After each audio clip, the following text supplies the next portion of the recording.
Welcome to video 3, okay, of this. Now, one thing I forgot to mention about color is not diagnostic of rock type. Rocks of the exact same lithology can have different colors depending on minor constituents that you can't see at this scale, and likely not even with a hand lens or microscope, okay? Now, this rock's color is kind of hinting at what is in it, but for those of you that know me know I like to pull things on you. So this could be one of those times. Now, you guys have heard me talk before about how we're trying to get away from interpretive rock names. That's why we don't say till anymore. We say diamictin, which actually does include other things like, slump deposits and things like that. It's not just a synonym for till. It does include other things. And, but our three main rock types that we decided on universally, apparently somewhere in the 1920s, it's just, I've gone through the history of this stuff. Like, we used to have so many, like now we have igneous, metamorphic, and sedimentary. We used to have aqua-igneous. We used to have, what was this? Something bizarre, I don't know, but I've done videos on it before. And we used to have all kinds of weird things, all right? And some things that are included in things weren't included in things. Or we didn't know granite, if it was metamorphic or igneous. So we would, anyway, our three main rock types are interpretive, and that's not going to change. We're too far in the game. We're not going to mess with that ever, okay? It's going to stay that way. But we're not going to start with that. We started with color, which really can't tell us anything about it yet.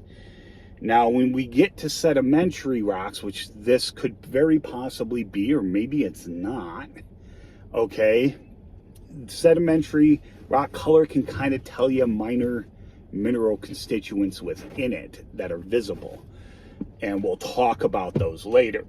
But for right now, I want to talk about what else we immediately notice about this rock.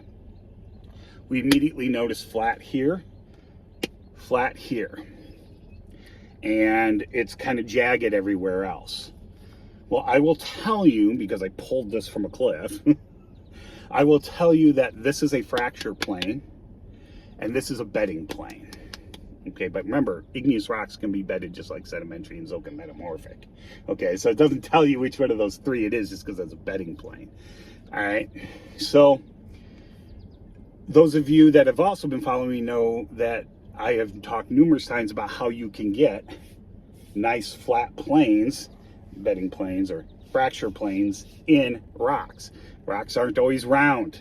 I know a lot of you were taught that early on, or maybe even Geology 101 by somebody who probably didn't do any geology, but yes, rocks can have jagged angled shapes to them. You can find cubical rocks in nature really close to that. So yeah, but this is a fracture plane.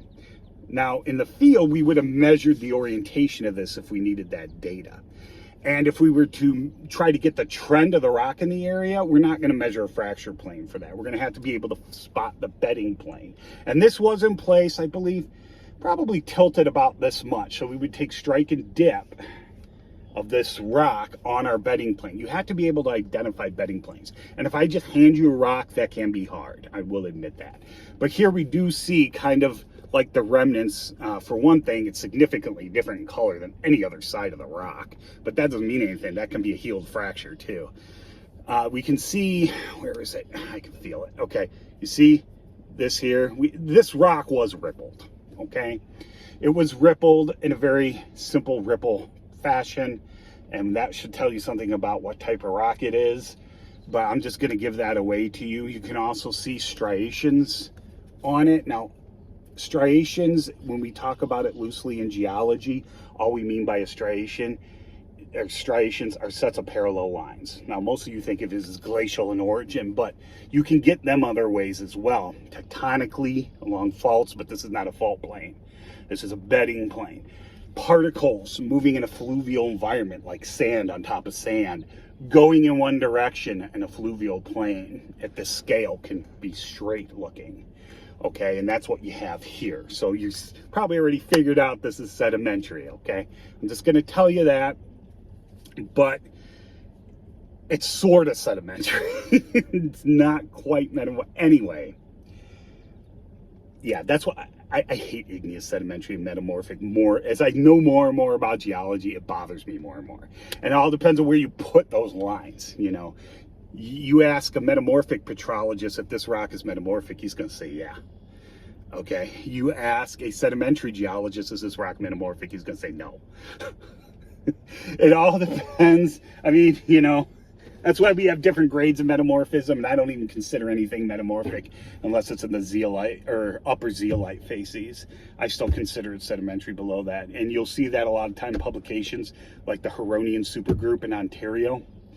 You'll see a lot of, they're talking about the Lorraine Formation as if it's a sandstone, and it's really a quartzite. It's the same, it's not the same, it's not lithologically equivalent. It's older, but it's a quartz arenite. That's the protolith, just like the Baraboo quartzite. So the guys down in Wisconsin would call it a quartzite. The guys up north there call it a sandstone. It's potato, you know. It also depends on what you're trying to explain in your paper, okay? So yeah, but you look at that. I told you where the bedding plane was, the fracture plane. You figured out it's sedimentary. So go ahead and take another guess if you want. And see if you can look at it. And I'm going to call it sedimentary, even though it is borderline metamorphic. Okay? So, and I'll explain why when we look more at it in detail. At least I would consider it borderline metamorphic. But I would count it as sedimentary. Because some of you may already know what this rock, where I pulled it from, if you follow me for a long time. I'm not telling you where it's from because I don't want to give that away yet, because then you probably really know, those of you that follow me. So yeah, anyway, we'll discuss more in the next part.